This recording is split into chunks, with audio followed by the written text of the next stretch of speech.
Welcome, everybody. Oh, it's good to see you. Thank you for being with us.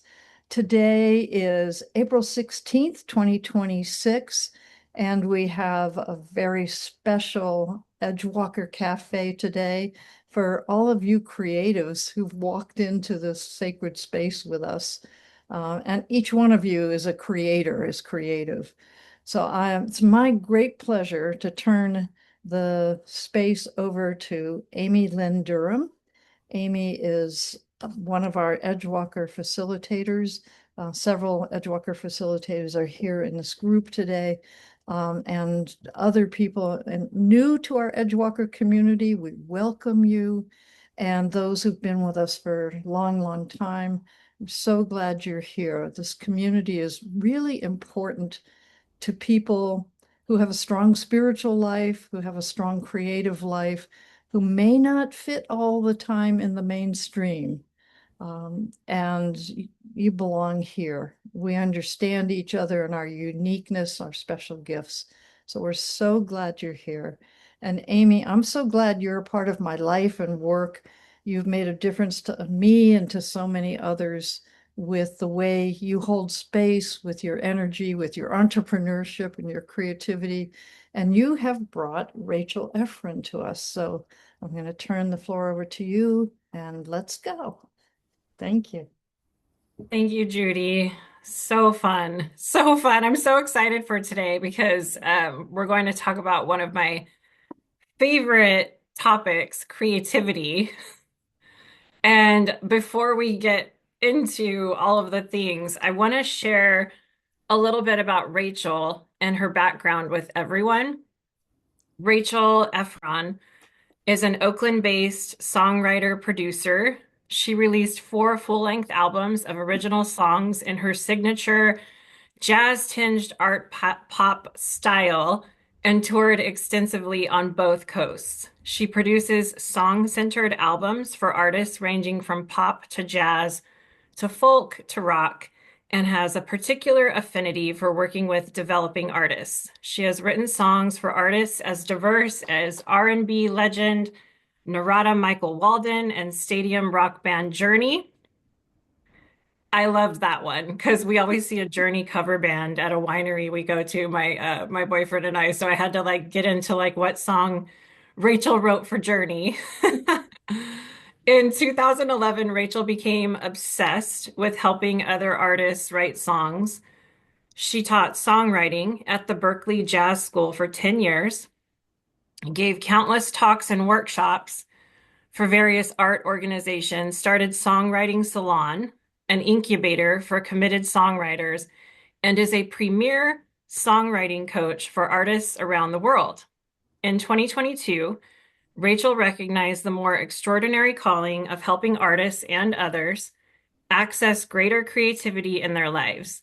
She developed a comprehensive methodology for creative development and launched the iPhone creativity app, Muzi. I met Rachel at the UC Berkeley Coaches Conference this January for all of the executive coaching alumni. We have an annual conference, and she was presenting on creativity. And I was like, oh my gosh, this is so cool.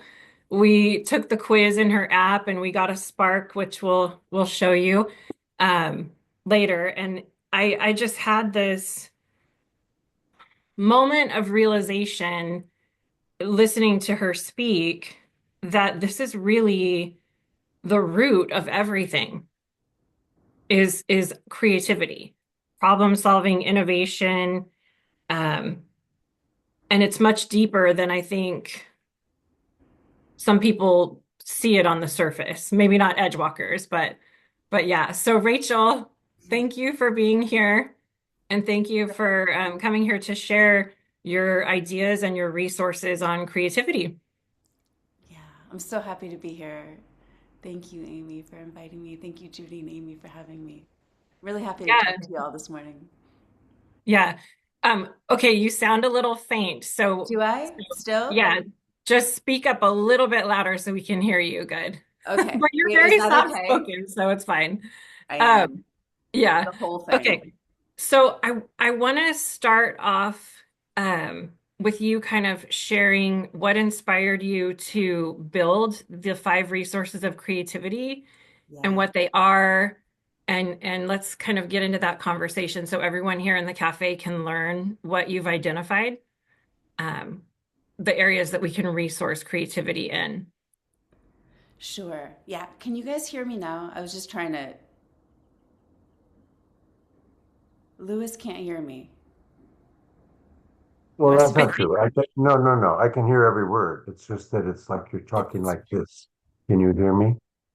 It's okay. very, very gentle. So it needs a little more volume. That's all. Yeah, a little Let more me see projection. if I can Just be closer to the mic, maybe. output volume. It should be, it's not even letting me change this.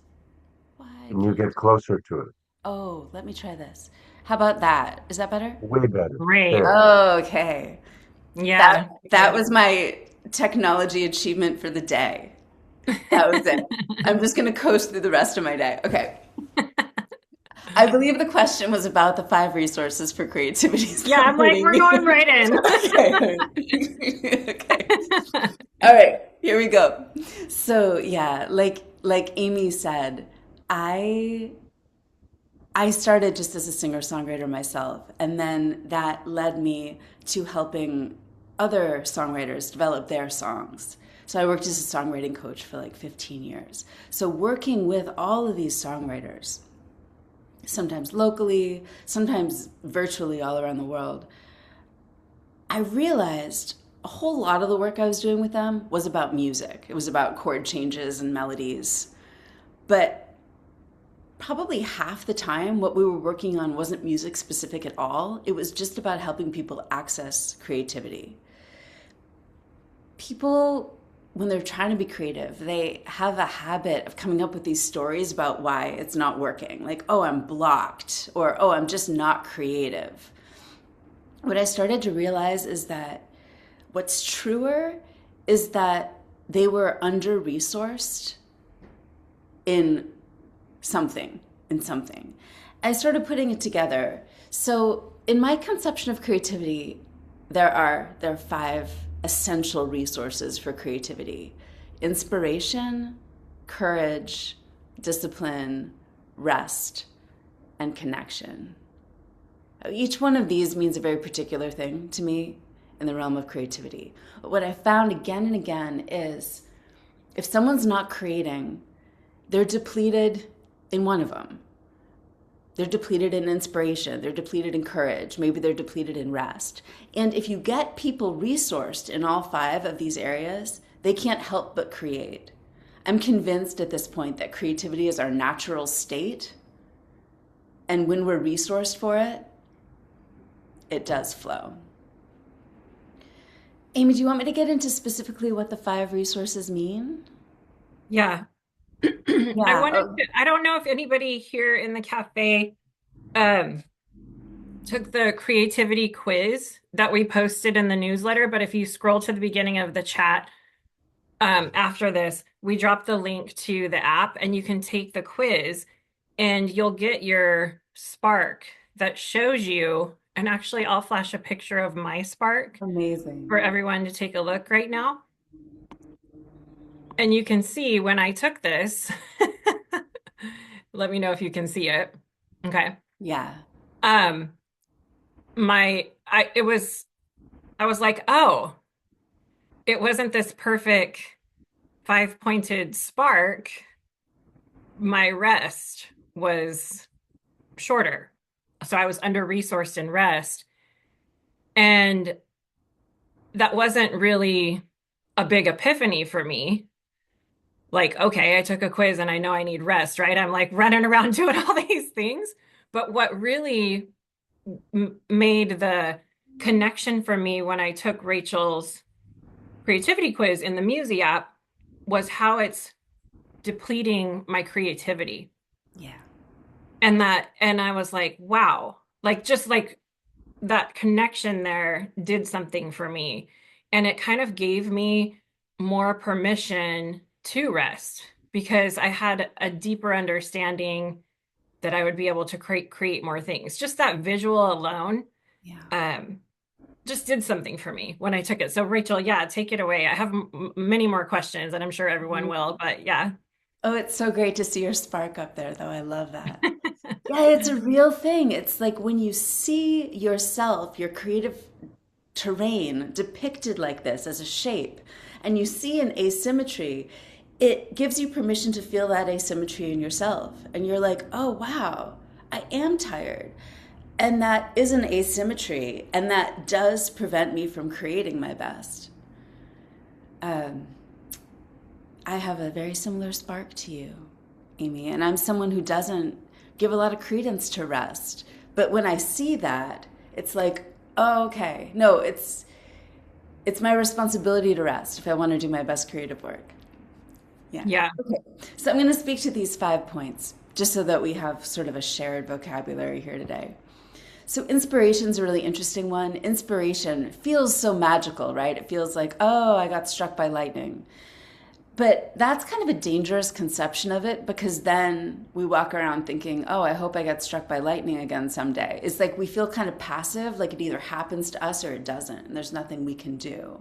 But in truth, inspiration is a resource, and you can invite it. Inspiration is about openness and receptivity. So there is a little bit of a sense that like you don't control it, but what you can learn to be is really proactively receptive. It's a lot about exercises for noticing. It's about basically turning yourself into a human satellite dish. And there are specific exercises you can do to make that happen. Courage, when I first conceived of this spark, I was calling it confidence. And then I realized one day, you do not need to be confident to create.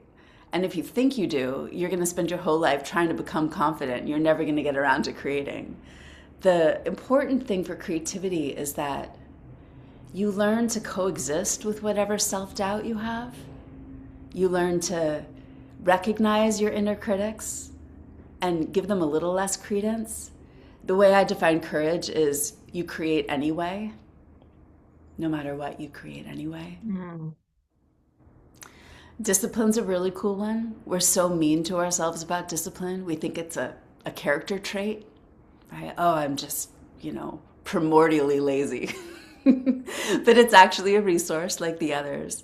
In creativity, discipline is fascinating because it's less about this elbow grease, sort of like, oh, I'm going to show up and I'm going to make myself work for 2 hours. It's much more about the way you learn to respond to a creative idea in the moment you get it. It's this sort of dance with your new ideas. It's a lot about focus in the moment it matters the most, which is when you get inspiration. Rest is not the absence of activity. Rest is not an absence. Rest is an activity. And if we're going to create, we all need to become ninja level resters. We need to learn how to really restore ourselves on a lot of levels. Creativity requires mental energy, physical energy, emotional energy, social energy, spiritual energy. It requires every kind of energy. So we need to learn how to give ourselves really high quality rest in all of those areas. It's especially critical in creativity because rest is the thing that clears space in us. If we're depleted in rest, our minds are full of voices that haven't talked themselves out. Our heart is full of emotions we haven't processed. Our body is fatigued with physical exertion. When we learn to deeply rest, our mind has some space, our heart has some space, our body feels more spacious. That is the space that's needed for the new ideas to rush in. And connection is kind of an inward-outward project. Connection is about connecting into yourself to find that actual urgency, that actual thing that you really must create, that you must express. And it's about critical creativity relationships. There's certain relationships in our life that are deeply supportive to our creativity. It's not necessarily our friends. I would not put friends on the list of creativity relationships. Creativity relationships is much more creative allies. That's your creative peers, people that are on the journey with you, creative mentors, creative role models who you emulate, mentees who you pass your wisdom along to, and of course, the Holy Grail collaborators. Yeah. So that is the cliff notes of the 5 resources for creativity. The point I really want to get across is that none of these are character traits. This is not a personality test, right? This is not Myers-Briggs. This is a picture of how resourced you are. So if you get a little, tiny little spark with lots of low points, right? That's not to chastise you. That's actually to say, look how much you're already doing so under-resourced. Imagine what will happen when you resource yourself. And if you have a sparkling spark, that is to say, you have a knack for resourcing yourself for creativity, and that can only be a good thing, and it will only get better the more you engage your relationship with creativity. I love it. Thank you for going through those 5 points. Absolutely. Question for you on one of the resources of inspiration. Yeah. I know for me, I'll get really inspired, or I'll feel like I get what some people in the spiritual space call a download, or something like that. Just the other day, I was like, oh my gosh, I'm going to write this amazing newsletter on this. I'm so passionate about this. And I literally can't remember it today. And every day I'm like, what did I was so excited, and I was so inspired, and I can't remember it. Yeah. What happens Yes. what do we do when that happens? Oh my God. Yes. Okay, I'm so glad you asked me this. This is one of my favorite soapboxes. Okay. Okay. Never are we so cocky as when we get a new creative idea, right? We get this idea. We see it. It's so clear. When a new idea arrives to us, it's the coolest thing we've ever thought, right? It's all potential. And we're like, that's amazing. I'm gonna address that tomorrow at 2 p.m. when I have some time, right? We think that we will always have such a clear, vivid feeling sense of our new idea because it's so vivid in that moment. But this is the really important thing. Tomorrow at 2 p.m., all it's going to be is a memory. And you're going to be there and you're going to be like, I really thought this was cool. Like, what was it that I was so excited about? It started to fade a little bit. It's not quite as vivid. Maybe you can kind of get yourself worked up and back into a similar headspace, but it's already a new idea. It's already a little left of center. Okay? So this actually, I put this in the discipline category. What do we do when we get a new creative idea? Because your inspiration's popping. If you got the new idea, you're resourced for inspiration, right? You're open, you're receptive, you got your idea. Your inspiration is sparkly, right? It's the discipline to know how to handle it so that you can most honor the idea. So this is what I'd say. You gotta do something right away. If you have the luxury of being late to your next meeting, if you have the luxury of changing your schedule a little bit so that you can do something with the idea in that moment, do it. Tell them I made you late for your meeting, okay? You can blame me. Ideal scenario, you can actually do the work right then and there. You have like at least a half hour to actually dive right in and do some work on it, right? If there's no way you can do that, at least take notes, okay? At least open up your voice memos on your phone and talk to yourself about your idea for a minute, okay? You're gonna think you don't need to. You really do need to, okay? Every single detail that you have in your mind about what your idea is. Let yourself sound excited, okay? This is the breadcrumbs that you're going to use tomorrow at 2 p.m. to find your way back to your idea. Absolutely everything. Free associate for a minute into your phone, right? Every peripheral idea you have related to your idea. Just give yourself every possible thing you can so that you can conjure up that same feeling sense of your idea tomorrow. It's not going to be ideal, but it's going to be a whole lot better than like, why did I even think that was cool?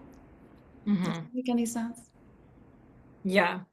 And I think that's a good, I like how you tie it to discipline because Mm. I think that's what it needs to be is resourcing and discipline when we get hit with that inspiration is okay, now the discipline comes in, I'm going to do my voice note. And it almost reminds me of the same recommends for remembering our dreams because it Yes. feels like that same foggy it feels like, oh, I was so excited about this idea. I feel like I got this amazing spark of inspiration, Yes. and now it's like fading. And it's almost like the same as when 100%. you wake up from a powerful dream and you want to journal your dream or voice note your dream. The yeah, so it's just it's reminding me of that. And I It's love how the it's tied same you're tying it thing. to discipline. Yeah. One of my definitions of creativity is dreaming while we're awake. It's the same thing. Mm.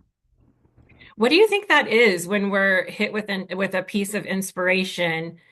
And it's always in these moments where we're not expecting it, like in the shower Yes. or, something random like that. Do you think that that's opening a space where our muse comes in some Yeah. sort of way? Absolutely. Yeah, there's this wonderful book by a friend of mine, the creativity psychologist, William Todd Schultz. It's called The Mind of the Artist. It turns out that there is a bit of an artist personality, and the the personality trait that yields a lot of creativity is what psychologists call openness. But it's a thing that we can all lean into in ourselves, openness. So, what openness means is that we're not just tunnel vision focused on the ideas right in front of us. It means we have a wider vision. We see our little peripheral ideas, right? We're receptive to more than just what we would choose to be Mm, receptive to, right? So, mm, yeah, when you're showering and you get an idea, or you're doing dishes and you get an idea, that's not a coincidence. It's you've lulled your mind away from this sort of fixation on what you want it to achieve. You've lulled yourself into a more open, receptive state where you're noticing stuff in your peripheral vision. And I'm talking stuff outside yourself and also from inside yourself in your subconscious. It's like that openness is to the outside world but also to your deep subconscious inside world. You're just more aware of the content that you wouldn't necessarily be able to focus your eyes on. hmm So good. I hear a lot of people in that are that spirituality is important to them. I know it is to a lot of edge walkers and also creating. And I hear a lot of just in casual conversations surrounding things we want to create, people expressing, well, I have to wait till I'm in flow, or I just have to wait till I just feel very centered because I don't want to interrupt anything. And Yeah, then they start feeling I don't know if it's shame. I don't think it's shame is kind of a strong word, but they start maybe feeling a little bad at that they haven't created what they wanted to, yeah, because then they keep feeling, well, I'm not in flow yet. I don't feel like it's this moment of like, where I can just put everything down. yeah, And so it's kind of like this cycle they get themselves into. completely. They've got the inspiration of the idea, but then what other resource do you think that is? Do you think that's discipline? Do you think that's courage? What would you say to that? Is there a perfect moment that you have to be in flow to write a song or to create what you want to create? What occurs to me when you're talking, Amy, is just we have we have so much mythology around creativity. We have so many wrong ideas about creativity. And Mhm. when we're not creating what we want to create, we basically create a lot of really weird ideas about creativity and why we're not creating. We come up with a whole lot of crazy stories, right? And a lot of it has to do with sort of like, oh, this magical thing just isn't happening. Right. So I think the main thing, more important than even whatever single resource is the issue, is just changing your mindset from like this sort of passive, like, oh, creativity isn't happening for me, why? To realizing, no, like your natural state is creativity. Get yourself resourced for it, Mm. and then you won't be spending your time creating all these stories about why you're not creating. You'll be just getting to it. It could be any number of things, if someone is inventing all those stories about like, oh, I'm not in flow or what, it could, I'm not sure which resource it is in this hypothetical person. It could be inspiration. They could be depleted in inspiration. They're not getting new ideas. And so then that's a matter of doing some inspiration exercises. I think I alluded to this at the beginning, but that's often exercises in the practice of noticing. And there's some specific meditations that are a killer for that. And it also, though, it could be courage. Like when people start being like, oh, I need everything to be perfect. I need my pencil to be right there and I need a little flower, right? It's sort of like, all of that's just noise. And like Mm. creativity is the weed in the sidewalk. Like it's going to grow up out of anything, right? Oh, So I just love that. do it. Just create. And so often that takes care of itself. Creating yields creating. It could be rest. They could be so cluttered inside Mm. themselves and they just need a little solitude retreat. They just need to go sit in a forest for a couple hours. Maybe they need to cry their eyes out about something and then they'll have space again for what's meant to come through them. Mhm. Yeah.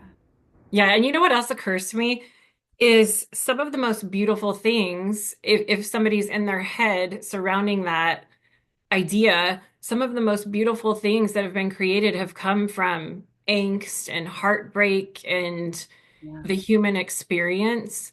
Um, so I think that's interesting to keep in mind as we're Mm. creating. Yeah, angst and heartbreak makes us notice.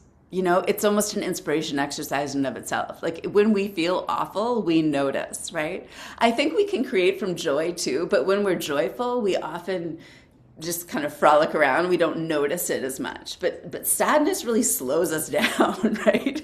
We're like, oh, look at that, right? And looking and noticing is the stuff of creativity. Yeah. Tell us about so you're a creativity coach as well as a songwriter and producer. Just give Yeah. us kind of a glimpse behind the scenes of what creativity coaching is like, or what some of your clients are like, what they struggle with. Yeah. Um, yeah, just give us kind of a picture of what that looks like. Yeah, totally. Well, so my creativity coaching emerged from my songwriting coaching. So for all these years, it was sort of this side track to what was going on. It's like we were working on the song, right? We're writing a song together. But then it's like I find myself resourcing them with courage. I find myself being Mm, that role of filling them with courage so that they can do what they're doing. Or I find myself sort of helping them connect with themselves. That's often a big role that I do in a songwriting coaching session. It's like someone's writing a song, but it's not the song they actually want to write. It's the song they think other people want from them. It's like mm, an epidemic, right? We're always writing the song that we think we ought to write.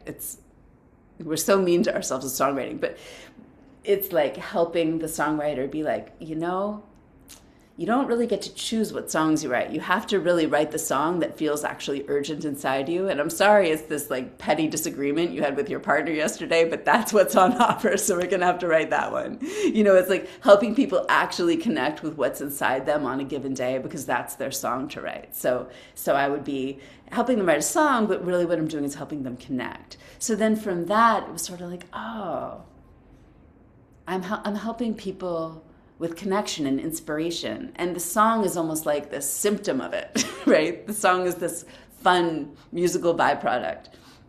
So now when I work with people just specifically on creativity coaching, it's fascinating because we're not working on a song. We're just actually working on the project of their creative health. And I feel it as such a privilege to get such access to someone. I think creativity is not only the sweetest part of all of us, I think it's the deepest. So it's really a very special thing to be able to work with someone on their inner creative terrain. It's a lot of talking about what they want to make, and then what holds them back. They end up talking about their relationships with their parents. They end up talking about everything, because it's a holistic experience. Every aspect of ourselves is part of our creativity machine. Hmm. And now you're transitioning your creativity coaching and work into uh, the corporate space, Yeah. which I thought was really interesting, which is how we ran into each other. Yeah. And that to me is incredible because I know we've talked about this before, but I used to be in situations where the CEO would say, "We have a meeting in an hour and bring 5 ideas to solve this problem." And we're just kind of like, "Wait, okay, like how are we gonna like pull up these 5 ideas?" And I imagine people just jump on Chat GPT or AI or something right now. So I think this work is really, really cool to bring into the corporate space. Um, for leaders to look at how is my team operating and where can they be resourced in these 5 areas. So when we do get together and need to solve an issue, like I can see this rippling out innovation wise for the greater good, incorporating it into the workspace for leaders in the workplace. So I just wanted to Yeah. amplify that for you. Yeah. Totally. Yeah, I think one of the most harmful myths of creativity is just that creativity is for artists. And it does this thing where it kind of others creativity to other people besides ourselves, but also even in ourselves, because then it's this whole conversation, oh, am I an artist? Am I not an artist? You hear people, creative people just, they spend way too much time on that question of whether or not they're an artist. It's like, who cares? No, no, no. It's not about some identity. You came to this world with an apparatus to create. Like, you're an artist. Everyone's an artist. Like, I like a very expansive definition for artists. We're all artists. We're all creative. Creativity is not just for painters or, jazz pianists or whatever. It's for every single one of us. It is needed in every single environment. I'm excited to go into the corporate space just because it's such a different culture than I've ever been a part of. And I think people in that space they seem to not have hardly any language for interacting with their creativity. Songwriters have some, it's usually pretty fraught, but there's a starting point. But what I've found so far going into these more corporate business environments is everyone's just like, oh, I'm not creative. And it's like, oh, that is just so much potential for creative growth when you're starting at like zero. So I think that there's like a lot of really exciting things that can happen there. I love that. Yeah, love it. One more side question I have, and then we'll open it up for everybody. I'm sure I sensed that a lot of people that came to the cafe today might have questions for Rachel. So we will open it up. And there's a lot of songwriters in the cafe as well today. So Yeah, we will open up for questions in a second, but I wanted to ask about the connection resource or the point of the spark that's connection. You said it was having allies, collaborators, and things like that. Yeah. Um, what if someone feels like they're an introvert and they feel like they get to depleted around people and can't create? How does that fit in with that connection piece of the spark? Yeah. Yeah. Yeah, no, it's a real catch-22 being an introvert, isn't it? Because I deeply introverted. Um, we do need relationships too, though.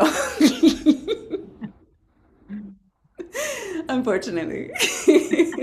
Yeah, so I would say it's maybe like a combination of giving yourself enough rest, to recover from your interacting, giving yourself deep social rest, giving yourself time with just yourself. Creativity is going to give you plenty of time with yourself.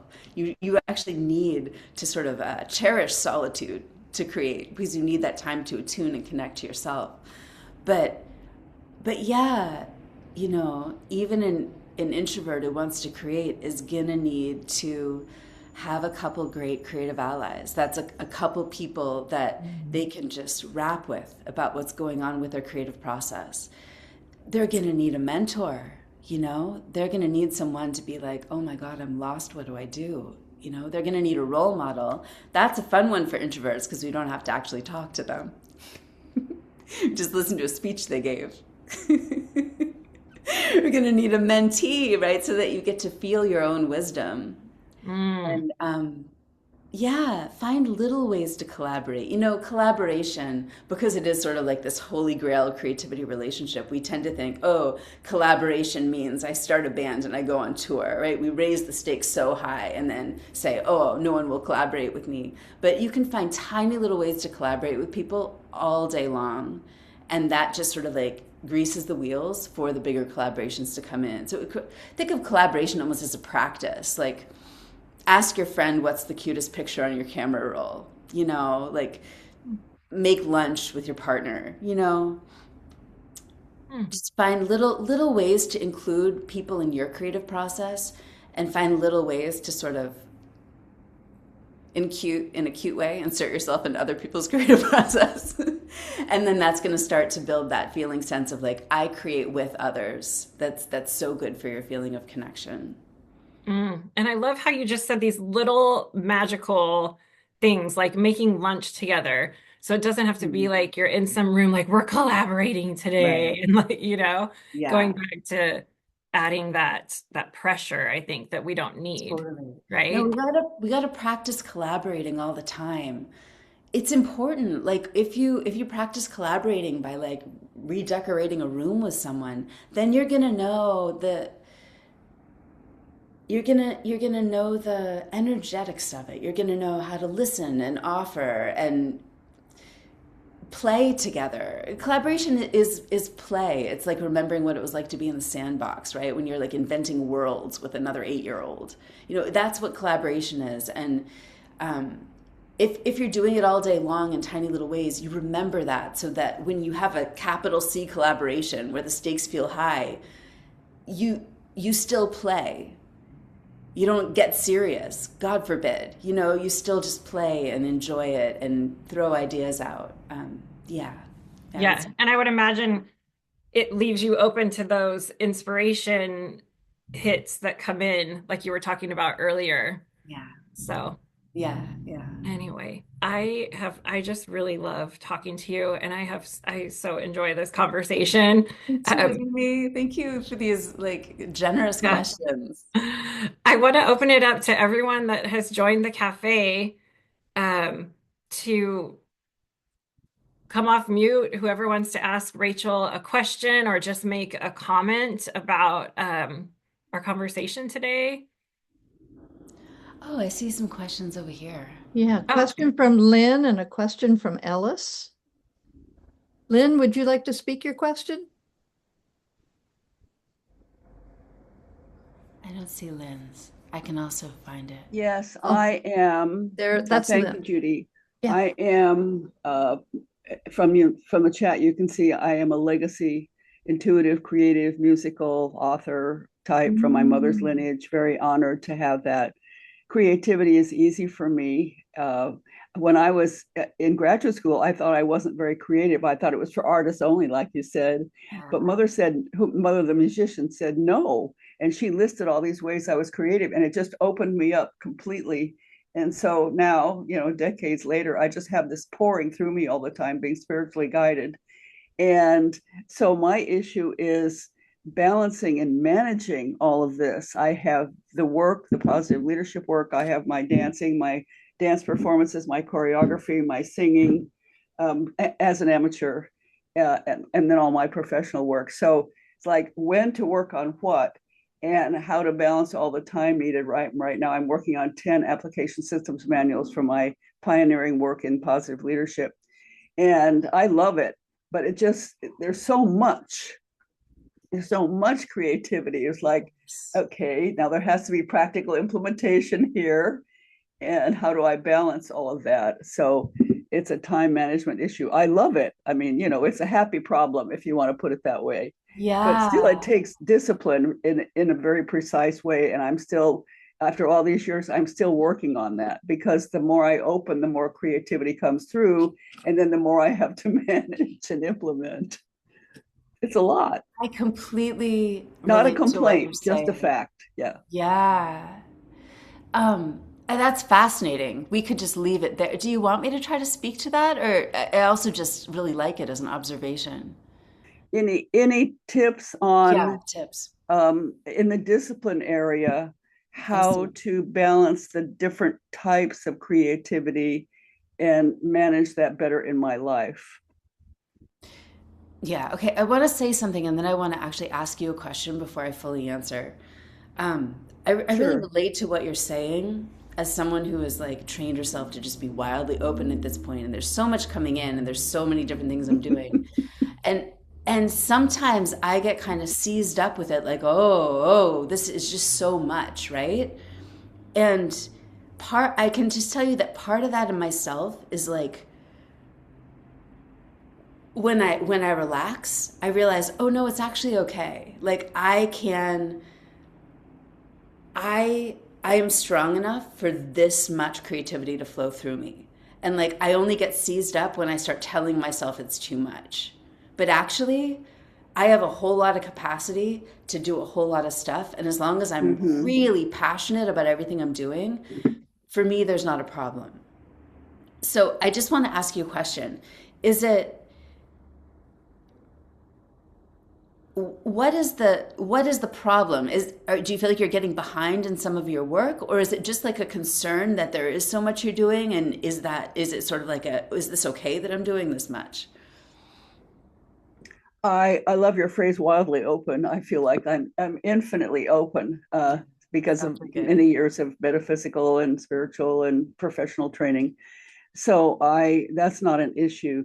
The issue for me um, is really, I don't know how to put it exactly, all the different prioritizing my time for all the different uh, uh, so much creativity comes in. Again, not a complaint, it's a joy. I Yeah, don't ever feel like there's too much. right. I just it's just such a joyful way to live. Yes. And I just it's more like grounding it into practical reality on a time management basis. And I'm Mhm, having a challenge with that because I'm in the biggest project in my life right mhm. now with the 10 manuals all at once. I can write 3 books at once, no problem, but 10, I'm overwhelmed. I'm walking around the house going, what were you thinking? But I do love it. Right. So is it sort of like there's so much to do that you're not making progress on any of them? I am making progress in all of them, but little bits and pieces. And I keep looking for like a master plan, and Yeah. I'm not getting my intuitive answer on that, a master plan to do all 10. I get little bits and pieces, and that's Yeah. unusual for me. Yeah. So I'm kind of, um, it's a creative issue. It's a creative, practical implementation issue. Yeah. I see. Okay. I have two thoughts. My first thought, and I'm just throwing this out there, I might be wrong, but it's possible that there actually is nothing wrong here. And you're just at a stage in a creative process where you don't know what the end result is yet. And it's just about doing these tiny little things that you're saying you are doing and you are making progress every day. And just telling yourself, you know what? This is the most variety of projects I've ever worked on, but I've trained my whole life for this. And these are the projects that have presented themselves to me. I'm meant to be doing all this, and I just need to. I'm in a flow state. I'm working on everything. I don't see where I'm headed yet, but I mean, I would try that on and see how that feels, first of all. Just telling yourself there actually is nothing wrong here, and I just need to kind of keep on and help myself stay calm despite how much I'm doing. I see what you're saying. It's it's accepting the little bits and pieces where I am now, Yeah. and not expecting the grand result or the grand Yes. plan yet. And I have an occupational hazard in thinking big for my work, my Yes. consulting work. Mhm. So I see what you're saying. I need to accept the little bits and pieces as the Mhm. perfect thing for right now. Exactly. There I might be love that. nothing wrong here. I love, Yeah, it's not my natural way, but I can definitely do that. I can accept that. Yeah.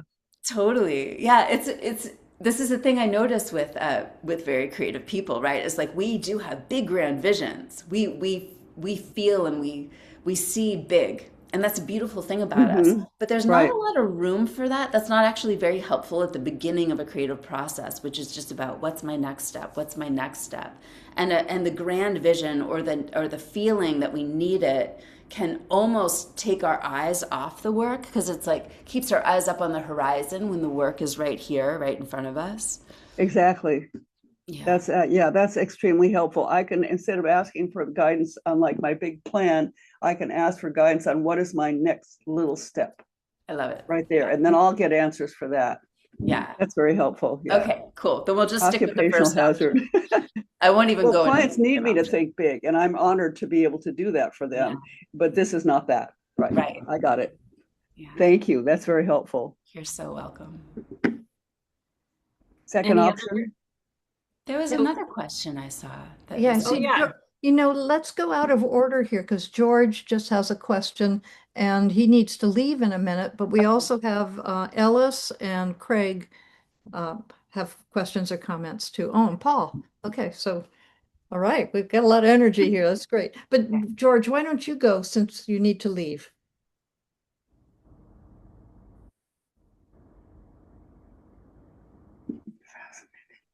George? Oh, did he already leave? Oh, maybe he did. Oh, Okay, well then, yeah. All right, so maybe we turn to Ellis and then Craig and then Paul. Yeah, I'm deeply into Ellis's question. Do you want to say it to me though, Ellis?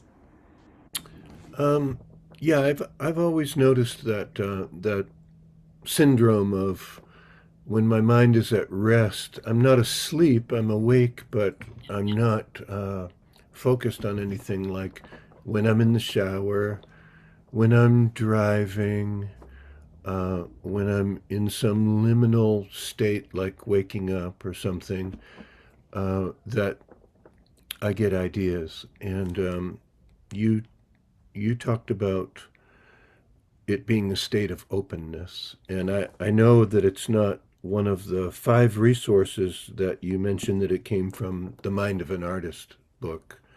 But is there a way to facilitate openness? Is it being rested, or is it the discipline of sitting down and being available, or is it actually a personality trait, or how do we get more open?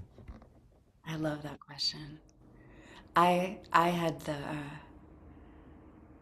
the really fun experience, Ellis, where this creativity psychologist who wrote that book about openness and creativity, I asked him that question. I said, look, you're talking about openness as a personality trait. Does that mean we're all just, born with it or not? Are we, is it sort of like fatalistic in that way? Or is there a way that we can be more open? And he and I, we talked about it for a while. I think even just knowing that openness is like the nectar for creativity helps our cause, because we all have openness. It's not like a all or nothing thing. We all are on the spectrum of like this personality trait of openness. As soon as you realize, oh, openness is supporting my creativity, you can lean into it. You can lean into that aspect of your personality. Something that Todd said that was very meaningful to me is that these personality traits, they're not your actions, they're not your behavior. They're sort of like potentials. We do get to choose ourselves. We do get to emphasize who we are and what we do, certainly our actions. So we can all lean into openness. With my app, with my creativity methodology, there's a couple arenas where I'm helping people practice openness. Another word for it in neuroscience, what they'll call it, is divergent thinking as opposed to convergent thinking. So convergent thinking is when you're like focusing your mind on a thing. Divergent thinking is when you're associative. It's sort of like, yeah, it's free association. It's one thought leading to another. It's more disorganized. It's typically not the kind of thinking that we value, right? But then when you start to realize, oh, actually, if I want to be creative, I have to practice divergent thinking. I have to practice being a little frayed around the edges, being a little disorganized in my thoughts. Then you can absolutely practice divergent thinking. Neuroscientists have discovered that yoga nidra is really good for divergent thinking. There's like these specific practices where you can kind of train your mind more open. So in Muzi, in the methodology, I have some yoga nidra practices to help you with more divergent thinking. I have an exercise that I call an association journey, which is just basically priming the mind for divergent thinking / openness. I do think also, you mentioned rest, Ellis, and I do think that that's really important, because I think we get more convergent in our thinking. We get kind of more seized up and like, oh, I gotta do my to-do list. When we are unrested, when we are rested, there's just naturally some more space, and there's some more peripheral ideas that start to come in. So I am of the firm belief that certainly we come in a certain way. Certainly we come in with personalities, but also we do get to emphasize and decide what those personality traits mean in the practice of our lives. Does that answer your question? Yes, thank you very much. That Yeah. gave me a lot to think about on that. Okay. Thank you. Craig needs to leave. Craig, I know you put something in the chat, but can you speak it quickly before you have to go? Yeah, I can speak it quickly, and then I just need to go open up a room. But I thank you Yeah.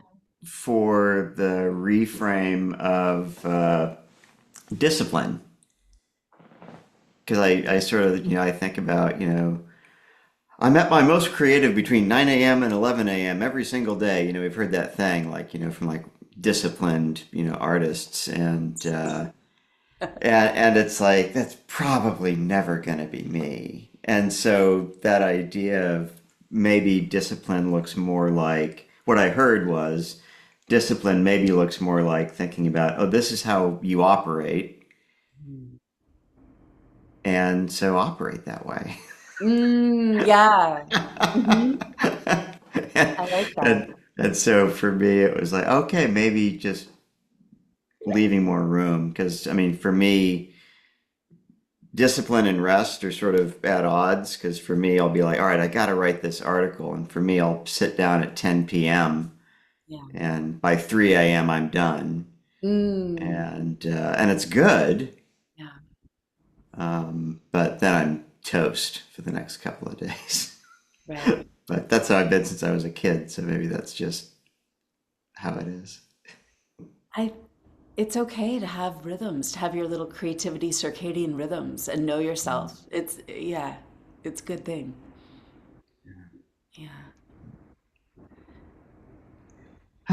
Thank you. I hate Thank to you. I hate to Thank drop you. out of this conversation, but I've really No. appreciated it. I just wanted to say before any more you leave, like it's just been such a joy to speak with you. If any of you want to stay in touch with me, you can reach out to me via my website. I am doing creativity coaching now, and so I wanted to offer. I have room for just a couple clients right now. If anyone is interested in that, I could do like a like a free 20-minute call with you. I'd be very happy to do that, to think about if it might be a good fit. I would I would encourage you to try Muzi. It's free to download and take the assessment.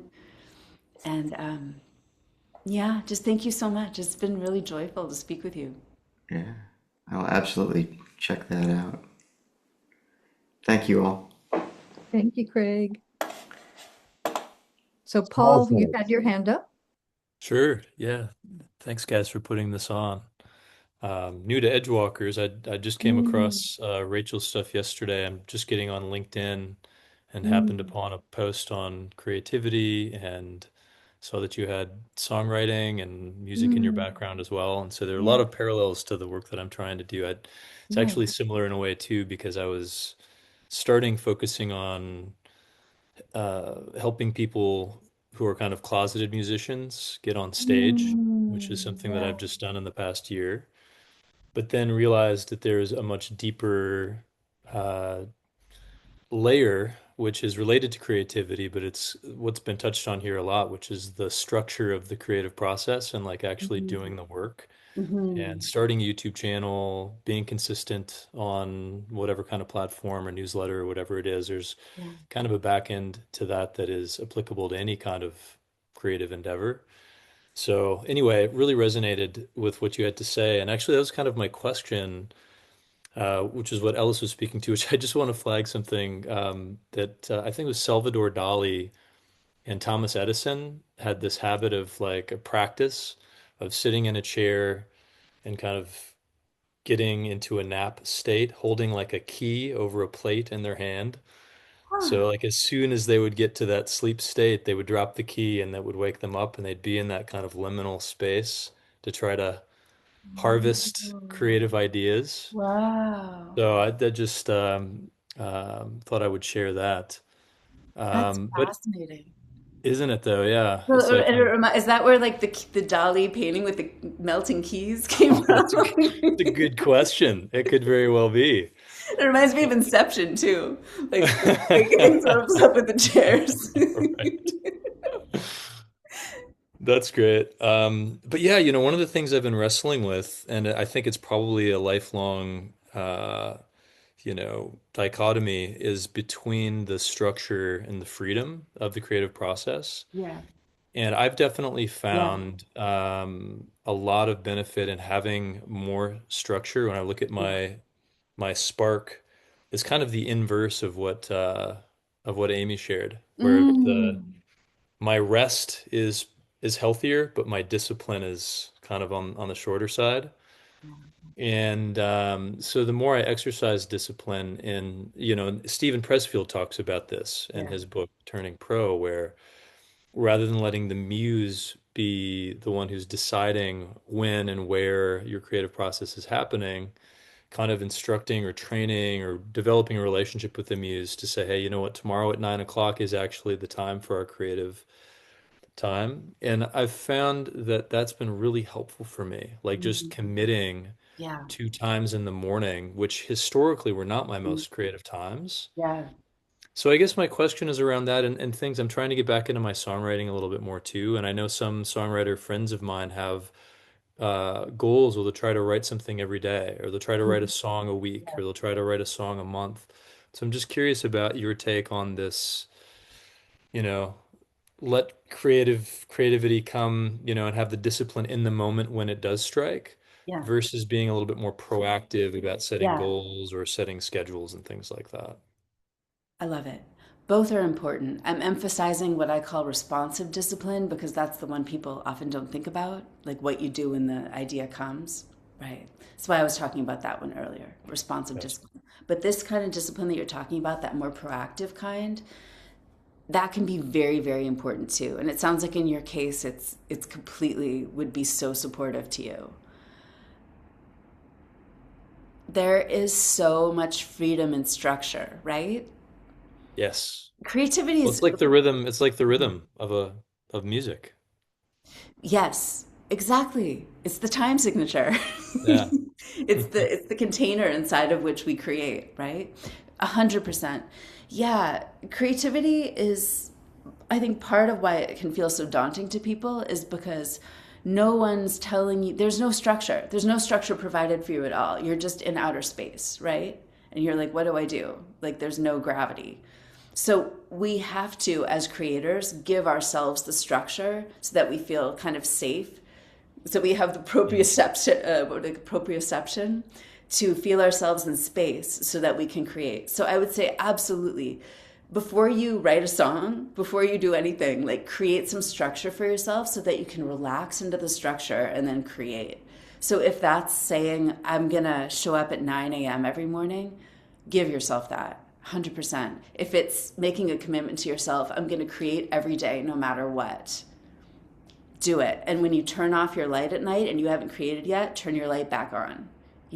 Like witness yourself showing up for these commitments you make to yourself. Like that could just be the thing that elevates it for you. Excellent. Yeah. Thank you. Yeah. I know we're already at time and people are heading to their meetings at the top of the hour, but was just too good to not. Um, so Judy, do you want to share any announcements that you have for the Edgewalker group? I know this is being recorded, so everyone will watch the recording as well. Yeah. Thanks, Amy. I'll just keep it quick. We do these Edgewalker cafes every month, usually on the third Thursday at 11 a.m. Eastern. Check the Edgewalker website, www.edgewalkers.org, for details, and or sign up for our Edgewalker newsletter, which you can do on the Edgewalker website. That way you'll know about upcoming events. We also do retreats and we do courses and we certify people in the Edgewalker work. So there's all kinds of ways to be involved. And we're about to launch something called the Edgewalker Academy that will allow people to get more deeply engaged and be more active parts of the community. So especially I would say sign up for the Edgewalker newsletter. If you're not already on it, then you'll know about what's going on. So I think that's it. Thank you, Amy. And thank you, Rachel. This has been so inspiring. And I think all of us want a whole lot more. Muzi gives us a great tool to work to work kind of as introverts on ourselves. And you are such a beautiful human being with such compassion and wisdom that I know people here are going to be interested in working with you. I'm also going to share this with our songwriting critique group. We have a group that meets once a month in our house where we support each other in songwriting. There's actually, we have an ecology of songwriter support in Fayetteville, Arkansas. There are songwriter open mics and songwriting critique groups it's just amazing. It's emerged because people love to collaborate and share. And so that really helps when you know there's others that are on the same path. And so thank you so much for sharing with us. It's just been a joy and an inspiration. So I'm going to turn it back. Thank you. I'll turn it back over to you and Amy for any last words of wisdom, any other announcements? Um, my only announcements are the things that I already dropped in the chat. So I put the episode of Rachel and I on the Create Magic at Work podcast, my podcast that we did. So if you want to hear more about this, you can listen to that episode. I've already listened to it, I think like 2 or 3 times because she just keeps sharing things that like spark things for me. And also Rachel's website and of course the Muzi app to see what your spark looks like. And if you want to connect with Rachel, connect with her for her creativity coaching. And if you want to connect with me about speaking or podcasting or any of those things with my Magic Thread Media podcast network, I'm happy to help in that way too. So anything else, Rachel? I think that's about it. Yeah. Yeah, this was so great. Thank you for joining the cafe and sharing your insights with all of us. It's just so uplifting because it's tapping into that human essence that we all have, and just giving us permission to actually utilize it in the full way that we can. So thank you for bringing that to us. My pleasure. And thank you everyone for being with us. I'm going to ask Rachel and Amy to stay on for just another minute after we stop the recording. But thank you all for being with us, and we hope to see you next month. Thank you. This was great. Thank you. Thanks. Thank you. Come back. Yeah, many thanks. That was terrific. Yay. Thank you. Thank